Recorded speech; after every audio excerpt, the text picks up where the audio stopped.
I'm making a speech, this is my moment. You were fantastic in Sophie's Choice, which was a fantastic movie. You were brilliant in Kramer vs. Kramer, another fantastic movie. And you were also great in The Iron Lady, which was a movie. I also had to do this. I was going to nominate and honour someone that wasn't there, because I live in Leeds, West Yorkshire now. And the last Irish/Yorkshireman ever to attend the Academy Awards was a gentleman called Peter O'Toole. Now, Peter O'Toole was very famously nominated 8 times, but never won. So I thought it would be funny to say this in my speech. You know, it's funny, the last guy to be from Ireland and Yorkshire to attend these awards, he was nominated 8 times and he never won. But then here I am winning on my first go. Hilarious. Shit all over the achievements of one of the Academy's greatest ever performers recently deceased. This will warm their hearts to me. Were you going to make a political statement? Probably, yeah. Yeah, what is the point in having a platform like the Oscars if you're not going to be controversial? Exactly, no.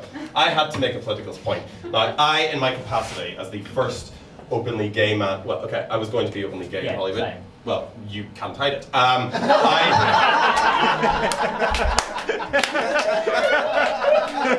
This is a guy with a choice.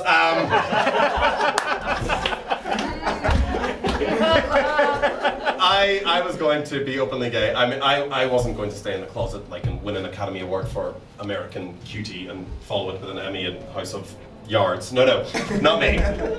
I was going to be out and I was going to be proud, and in my capacity as the first openly gay man to win the Academy Award for Best Actor, I was going to dedicate this to all those fantastic other gay men out there who have never had the opportunity of an Oscar-worthy leading role due to the homophobic attitudes that exist here in Hollywood.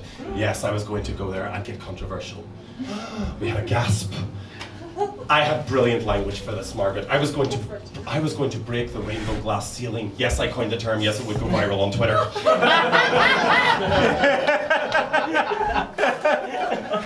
I was going to do it. Now, I don't know why I felt the need to push the gay agenda at the Oscars, the gayest event in the history of time. I also didn't know why I felt the need to prove that gay men could act. I thought my win would prove all those people who didn't think gay men could act wrong. Interestingly enough, I don't think anybody has ever suggested that gay men couldn't act. Oh, those gays with their love of theatre and widespread drama class attendance, they can't act at all. No, we need that untrained Irish guy to show us, to prove us wrong. That was me. I was going to do all that. Now, I had that speech prepared. That's how sure I was going to be. I knew it. I knew it. At 21, I knew it was going to happen.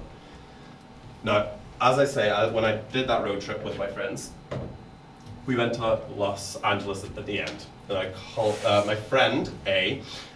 She lived in Los Angeles all her life, and she showed us around on the first morning. And she took me to the Hollywood sign, which I knew I just got sick of looking at one day.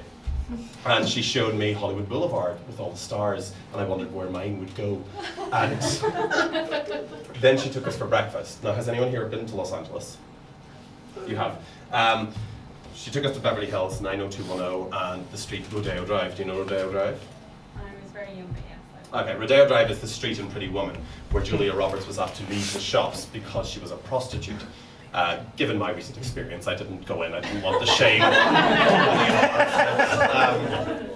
But I did look in the window and I saw that there was a dress 50% off, and it was still $2,500. And I thought, oh my God, this city is so me.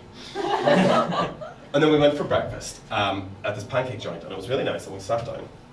And this waitress came to our table, we ordered our drinks, and then before she left, I said to her, you know that thing that you all often do? Excuse me, do you mind taking our food order as well while you're here? Because we're ready to order our food too. And that's not a particularly complicated instruction. I think most waiters and waitresses will have heard it every day. So I was very confused when she didn't answer. She just stared. She stared at my face for 20-something seconds. Fucking ages. And I was wondering, why is she so confused by this? And then I realized she must be trying to place my face. She must think I'm Mark Wahlberg slimming down for a role or something. I thought nothing of it. She came back with our drinks. Here's your coffee, and here's your coffee, and here's his water. His water. Not your water, his water. I didn't pick up on that. I was just a bit incensed at the fact that I had been given a fucking bottle of water. That's a renewable resource that I was going to have to pay for. I don't pay for bottled water. I don't do it. In Scotland, it would have been fine. Tap water, miss. Tap water. I want tap water. Couldn't do that in Los Angeles, California. Who knows who was sitting at the next table? Could be someone really famous behind the scenes in Hollywood. He might remember my face in future and blacklist me for future work, and I could lose out. I was going to just have to pay for this fucking water, and I was incensed because that was $2 of an unnecessary expenditure, plus VAT, plus tip. I don't think any of you are quite as incensed as I was. She came over to our table then with our food, and here are your pancakes, and here are your pancakes, and here are his pancakes.